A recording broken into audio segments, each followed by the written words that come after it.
I think, therefore I am.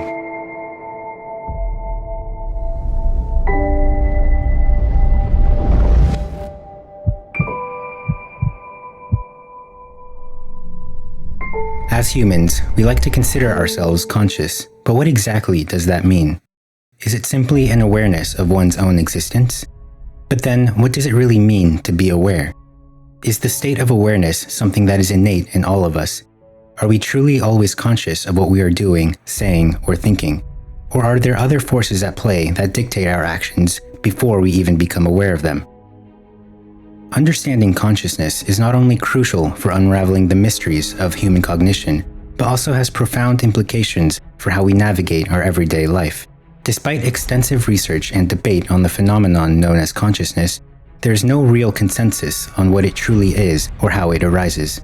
Some argue that consciousness is a byproduct of complex neurological processes, while others claim that it is an irreducible aspect of the mind that cannot be fully explained by physical science alone. In this video, we will explore just the surface of what renowned philosophers and scientists throughout history have concluded about the conscious and the subconscious mind, and how these two different entities interact to generate our thoughts and awareness. This will not be an exhaustive exploration of consciousness and subconsciousness, as there are far too many theories and arguments surrounding both of these ideas to fit into one video. But I still believe there is much to learn from the information I'm about to present to you. So without further delay, sit back, relax, and get ready to uncover some of the mystery surrounding the complexity of our own minds.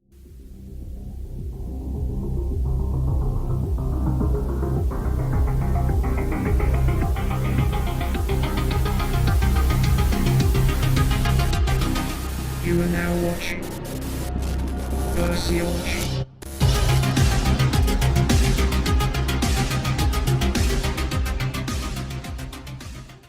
Consciousness is commonly understood as the state of being aware of one's own existence, accompanied by the ability to think about and question one's own thoughts, experiences, and surroundings.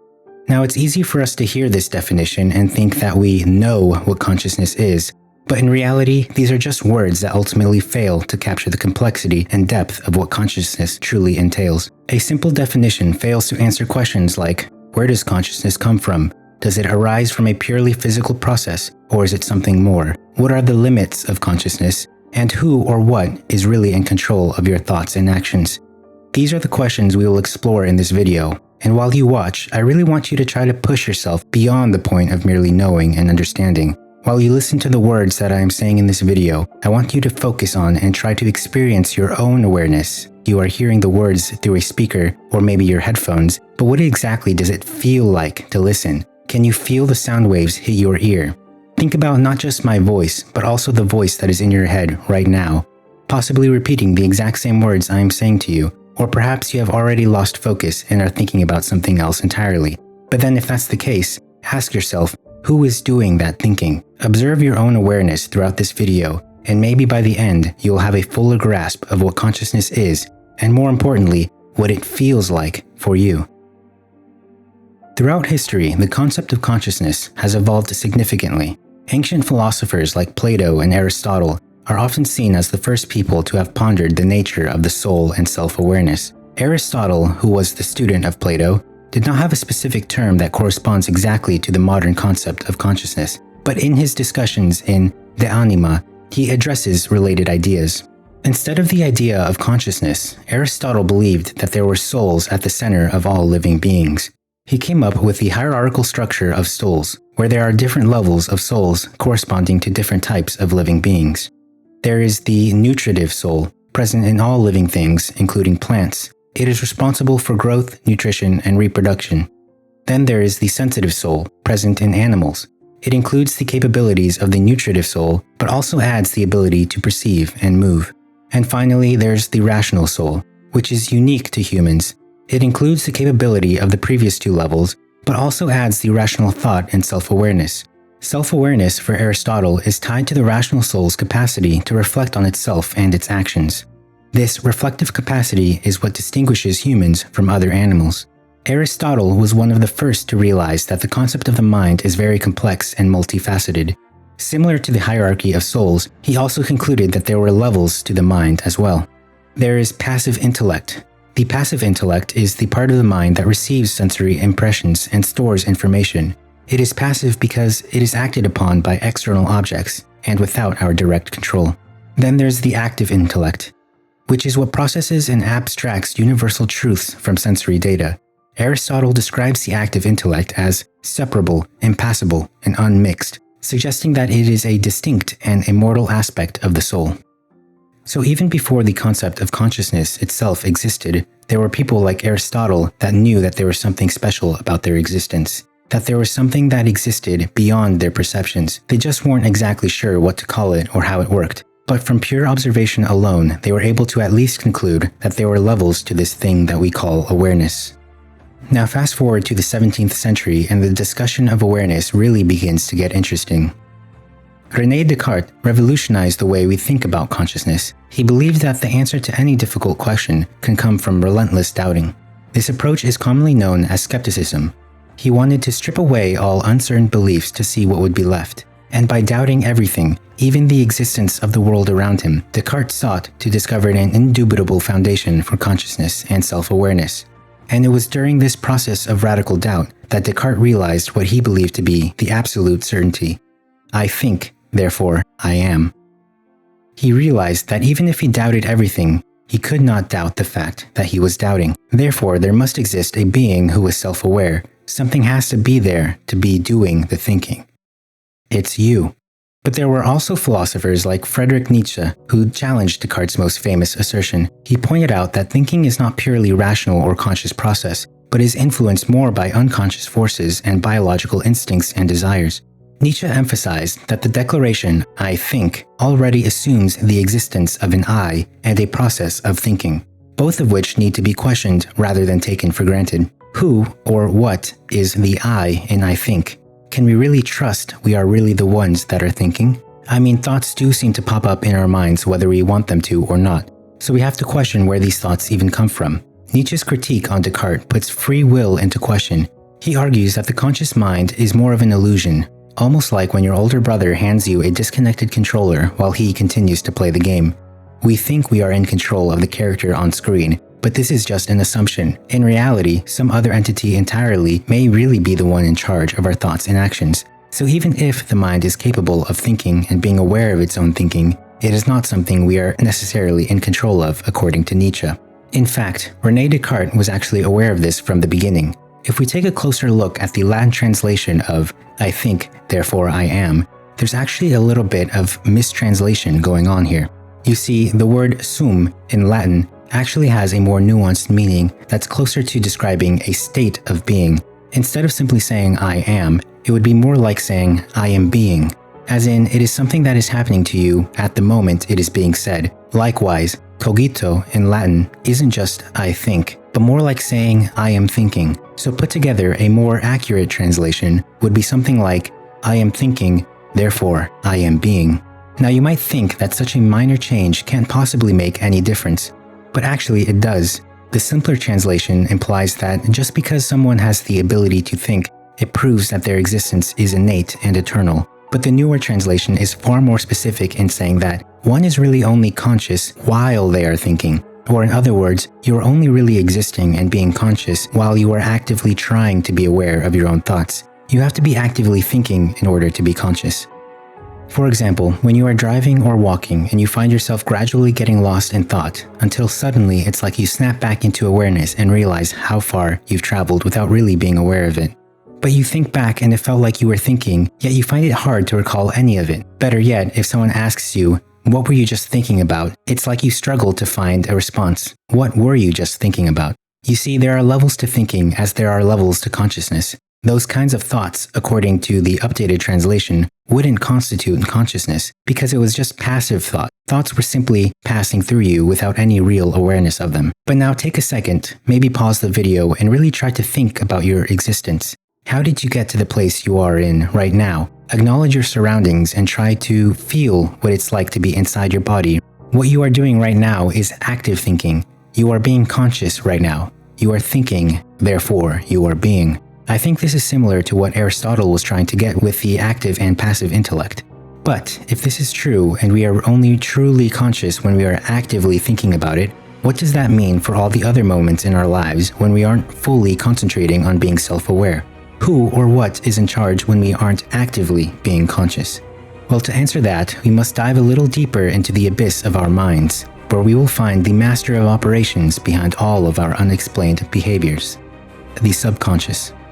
It is said that the subconscious mind is in control of 95% of our daily actions. Now granted, a lot of that has to do with the mundane bodily functions, such as digesting, replacing cells, or keeping your heart beating. Those kinds of subconscious actions are obvious, and I'm sure we can all agree that no one would particularly want to have control over these kinds of actions. I mean, could you imagine if we had to think about digesting after every meal or snack? Or if we had to constantly think about pumping blood throughout our body? No, of course not. That would be ridiculous and exhausting. But this 95% control that the subconscious mind has extends well beyond the basic functions that keep us alive. It has more influence over our everyday actions than what most people know. But then, where does the subconscious mind come from? And exactly how and why does it have so much control over us? Well, from the moment we pop out of our mother's womb until the age of about 7, our subconscious mind is continuously crafted and shaped by the environment and the people around us. It is during this crucial developmental period that much of our subconscious routines are programmed through the vast array of experiences and learned behaviors. The subconscious mind essentially acts as a repository for all of our experiences, skills, and beliefs that all influence our thoughts and actions throughout our lives. But for information to be stored in our subconscious, it must first be processed by the conscious mind. The conscious mind actively engages with experiences, making sense of them before transferring the relevant information into the subconscious. This stored information can then be accessed by the conscious mind when needed, which facilitates decision-making and problem-solving.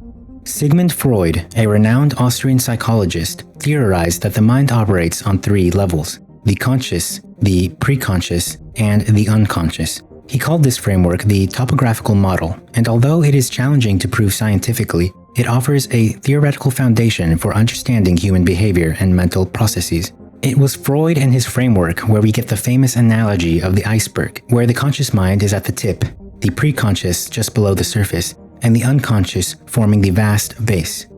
The conscious mind is responsible for logical and intellectual thought processes and encompasses everything we are aware of at any given moment. Just below the conscious mind is the preconscious, which contains information that is not immediately in our awareness, but can be accessed through association. For example, the smell of freshly baked cookies might remind you of baking with your grandmother, or a specific song might evoke memories of your first school dance.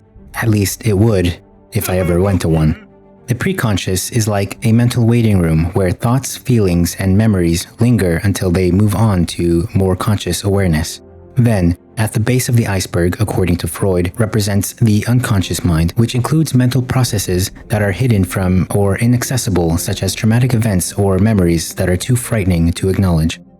But before we go further, I want to acknowledge that there may be some confusion about the differences between the unconscious mind and the subconscious mind. Well, after doing some research, I found that they more or less reference the same idea. Some psychologists, like Freud, used them interchangeably at first before sticking with the unconscious term, while others preferred to use the subconscious term. And I think people in general tend to use the word subconscious more than the word unconscious, and there may be people that still like to argue that there are subtle differences between the two. But for the purposes of this video, and just to keep things simple, I'm going to be using them interchangeably.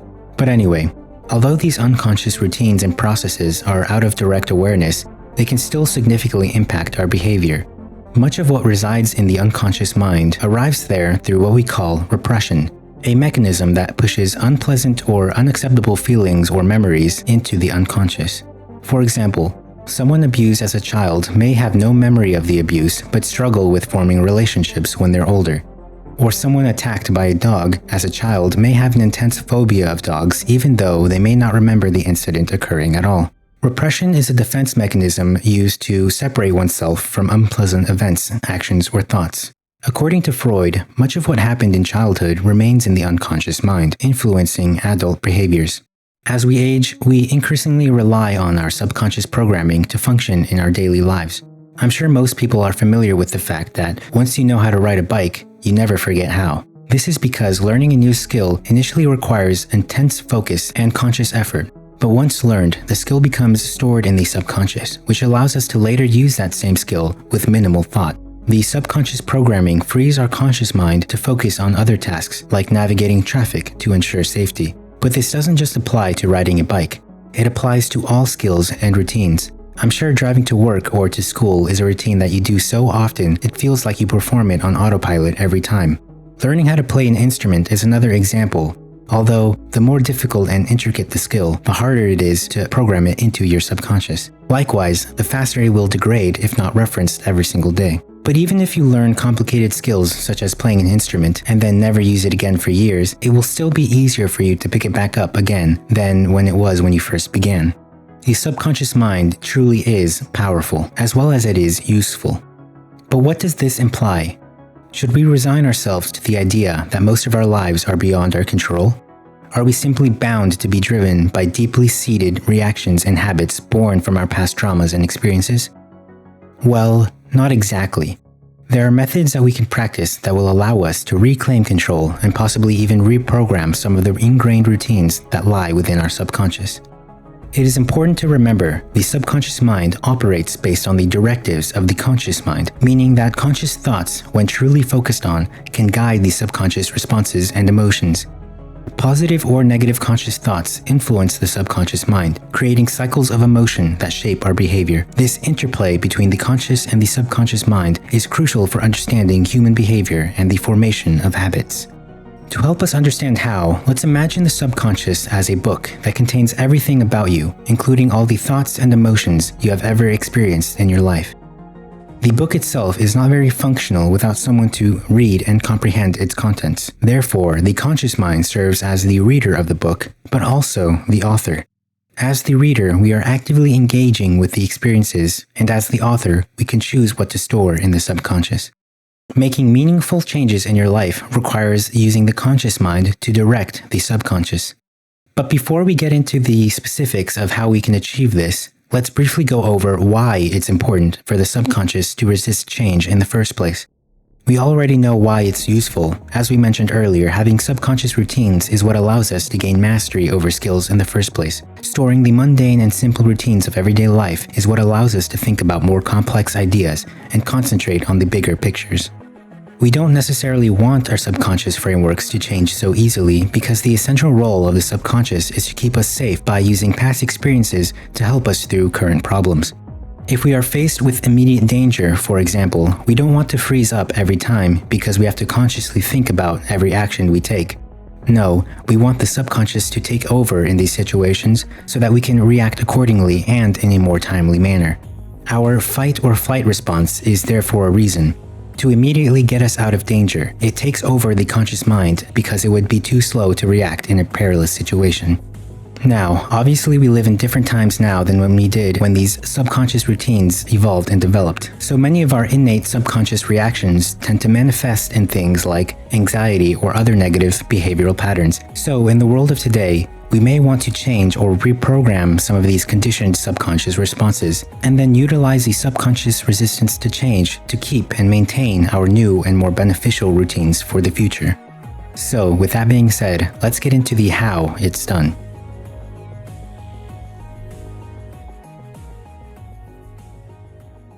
To reprogram the subconscious, it is essential for us to set clear intentions with the conscious mind, address any underlying trauma and negative emotions, and consistently reinforce positive thoughts. There are plenty of videos online with detailed guides on how to consciously shape and reprogram the subconscious, and I highly recommend doing your own research to really grasp the concepts. But I will still briefly summarize some of the techniques that you can start implementing today.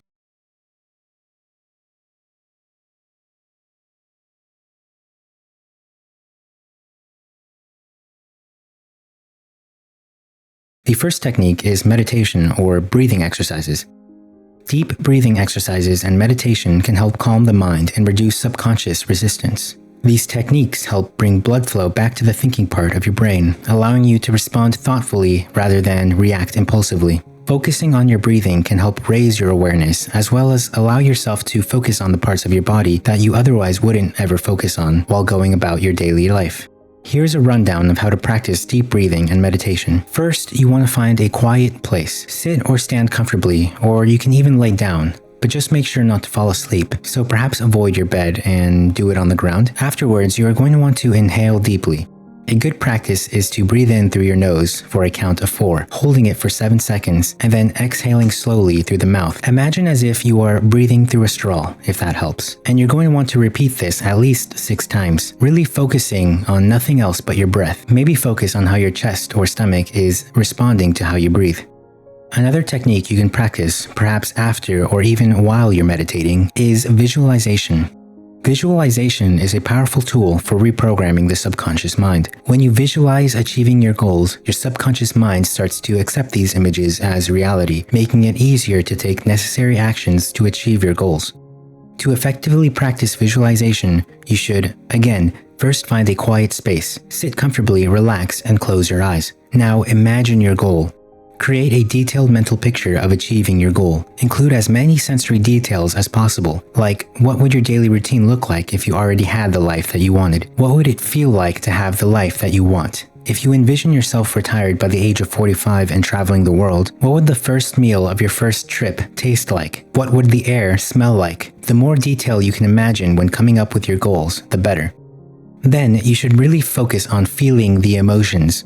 Experience the positive emotions associated with your success. Picture how happy you would feel, how much more excited you would feel about life if you achieved your goals.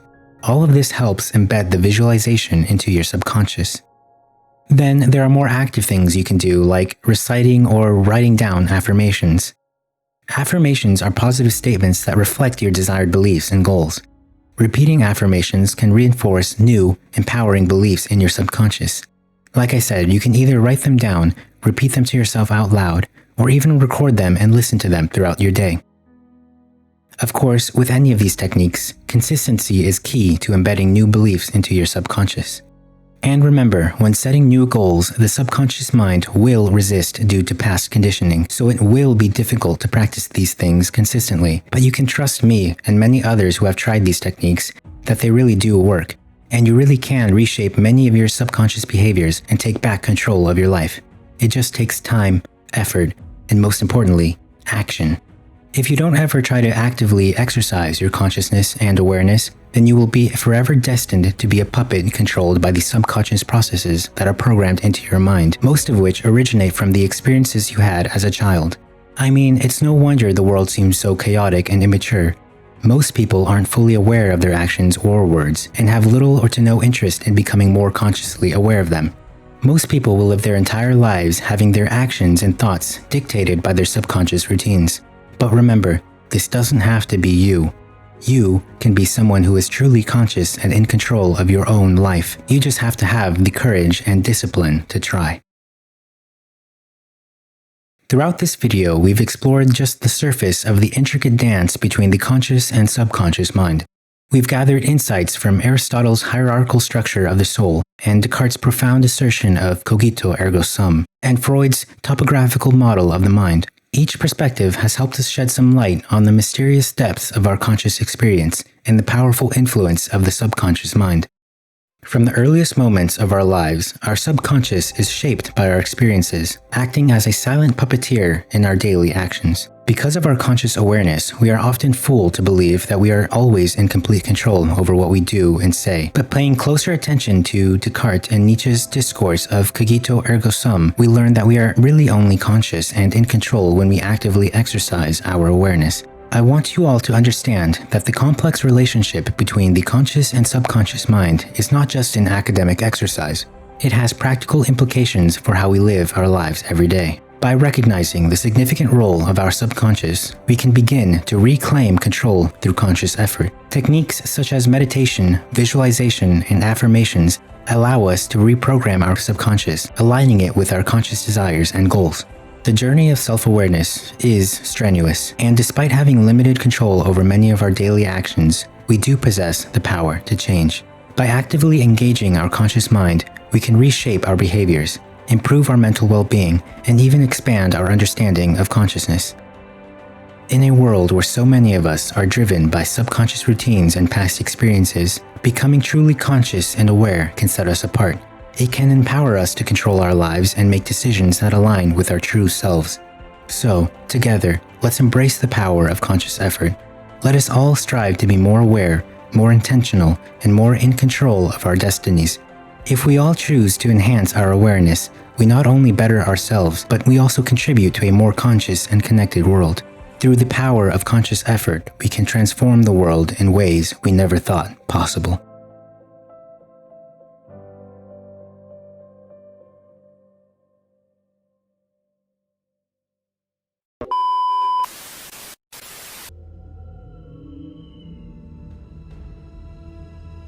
What?